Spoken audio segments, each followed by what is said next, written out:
Welcome back. We are returning today for another Giallo video. Okay, first things first. I finally sat down and tried to do an Edwige makeup look. Can we just, for a second? I kind of love it. It took a long time and I knew that it would, but it was a great way to honor her. Let's take a zoom, shall we?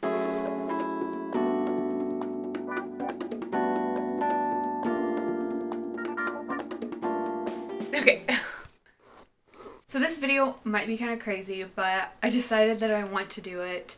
The idea was put in my head by Ricardo. Not requested by Ricardo, but inspired by Ricardo. And it makes sense for me to kind of make a video like this to touch base and sort of update you guys on how far I've come in the Giallo journey. I've made a few videos so far, but when I look back at them, I see I've already grown so much. Like, I already understand so much more about the genre and about cinema in general, like understanding directors and actors and composers and how everything is connected, and understanding terminology a little bit better, understanding like some of the signature qualities of Giallo and understanding what's Giallo and what isn't. So watching some of those earlier videos, I'm like, I have evolved so much since then, and I just feel like I should kind of give an update on where I am. So today we're gonna run through all of the 60 Gialli I have watched on my journey so far. What we're also going to do is go over the collection of Italian films I have started to accumulate, as well as, why don't I tell you the other Italian movies I watched that aren't Gialli. I've been keeping track of everything through my Letterboxd account.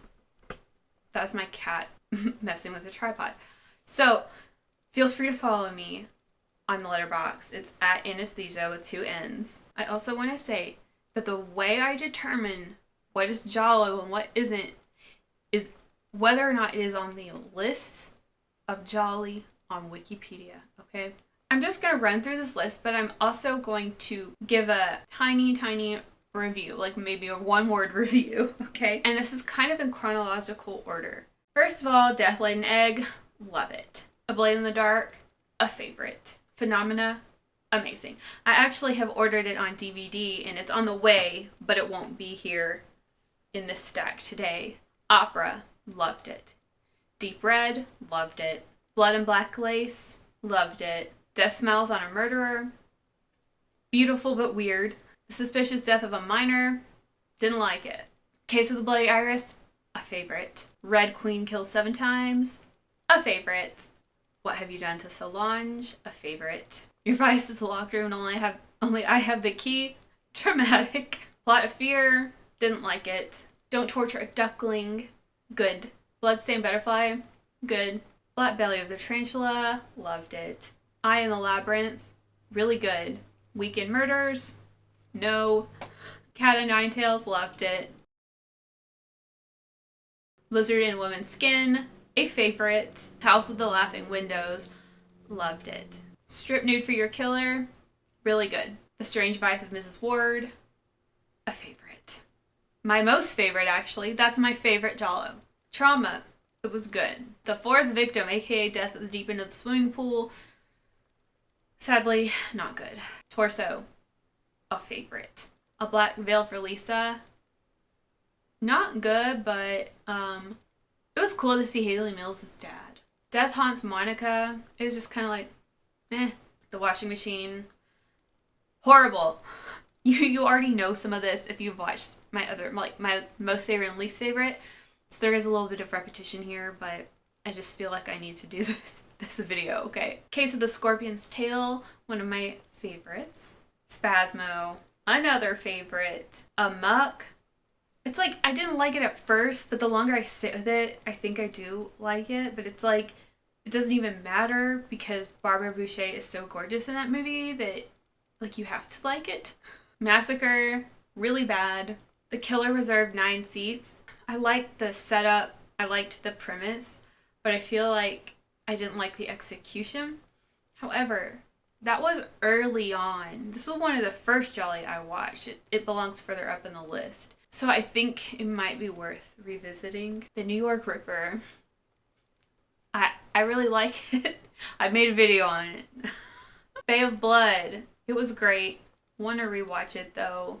The Young, the Evil, and the Savage, aka Naked You Die. I really like the title Naked You Die. This movie is from the 60s, so it's not that intense, but I really love the color scheme. All the Colors of the Dark, love it. The Iguana with the Tongue of Fire, I enjoyed. The Girl in Room 2A, loved it. The Night Evelyn Came Out of the Grave, disappointing. Hatchet for the Honeymoon, made a video on it, loved it. The Doll of Satan, loved it. A Quiet Place to Kill, pretty good. The Bird with the Crystal Plumage, it was great. Eyeball, a favorite. Assault, disappointing, but the pink school uniforms make the movie worth it. And Susie Kendall. The Murder Secret, aka Don't Be Afraid of Aunt Martha. I was actually considering doing a review of this movie, which might come next. I have mixed feelings, but overall it was a letdown. The Double, watched because of my homegirl Ava. Did I say that right? Eva? It was okay. Interrobang. This movie has been haunting me. Like, it wasn't really that good, but I can't stop thinking about it, and I keep listening to the soundtrack all the time. 5 Women for the Killer. The killer killing pregnant people. It was good. Hotel Fear. That's like the worst Giallo I've ever seen in my life besides the washing machine, and I don't understand how it's a Giallo. If I could unwatch that, I would. The Perfect Crime. I just watched it because of Gloria Guida, but it was just like, meh. Forbidden Photos of a Lady Above Suspicion. Obsessed. Love it. Also been listening to the soundtrack all the time. Puzzle. Good. The Psychic. Good. And the last Giallo I have watched is The Cat in Heat. It was also good. I had a good time watching that. Wow, okay, 61 Gialli. So that's where I'm at right now. I have a few that are like priority, need to watch soon. But this has been a really great journey for me. I think a really important journey. I've never been a movie junkie, but I mean, I am now. I'm watching almost a movie every day. But I don't feel like it's a waste of time. I feel like it's culture, and I feel like it's changing me and changing my perspective in just like general everyday life. And I love Giallo. I love it so much. Maybe one day I can watch every Giallo ever made. In this journey, like I said, I've been learning about directors and actors, so a lot of times I'll step out of Giallo to see what other things a director has been doing or what other things an actor has been in. So along this Giallo path, I have encountered some other genres. So I've got 14 or 15 here non-Giallo Italian stuff I've watched. Particularly, I was following Fulci around because I love him. My favorite directors right now are Martino, Fulci, and Argento. And you know who my favorite actors are because I made a video on that. So I've watched Demonia. I thought it was good. Something Creeping in the Dark was okay. And I watched the Fulci trilogy, House by the Cemetery, City of the Living Dead, and The Beyond. I liked them all. You guys have had to help me understand House by the Cemetery. You don't have to get it, okay? I did not get it. But I loved City of the Living Dead. That was my favorite. I also loved The Beyond, though. Suspiria. Yeah, I get it. It's not a Giallo. But it's a gateway. It's a gateway for probably most of us. Okay, but don't worry, it's not on my Giallo list anymore. Werewolf Woman, what the heck did I watch? Zader, okay, I watched this because it's the same director that did The House with Laughing Windows. It was okay. Queens of Evil, I followed an actor who was in Interrobang. I followed her into Queens of Evil. And I thought that was really good, okay, but it took me a while to appreciate it. Enigma. That's like the best movie I've ever seen. Excuse me? Excuse me? I'm gonna make a whole video about Enigma later, okay? Un Detective, aka Detective Belly, aka Ring of Death. It has Florida Balkan in it, which is why I watched it, but it was not good. Shock, I watched this a long time ago, like before I even started my Giallo journey, but I really loved it. Nightmare Castle. I watched this because of Barbara Steele, and I want to watch a lot more Barbara Steele movies, but I mean, it was like a play. It felt like a play. Inferno. It was good. The Church. I see a lot of people talking about this movie, you guys. I don't like it. I didn't like it. It was embarrassing because I was watching it and then Zach came home and watched it with me and it wasn't good, and I just was like, of all the movies you joined me for, you joined me for this horrible one. And last, Night of the Devil, which I thought was alright. Okay, finally, I want to go over my tiny little collection. This is my tiny little collection of Italian movies. I've been trying to, instead of buying a bottle of wine for the weekend, I'll buy like a DVD for the weekend. So that's my justification for spending this money, because I am a girl on a budget. Also, when it comes to DVD versus Blu-ray, I don't care.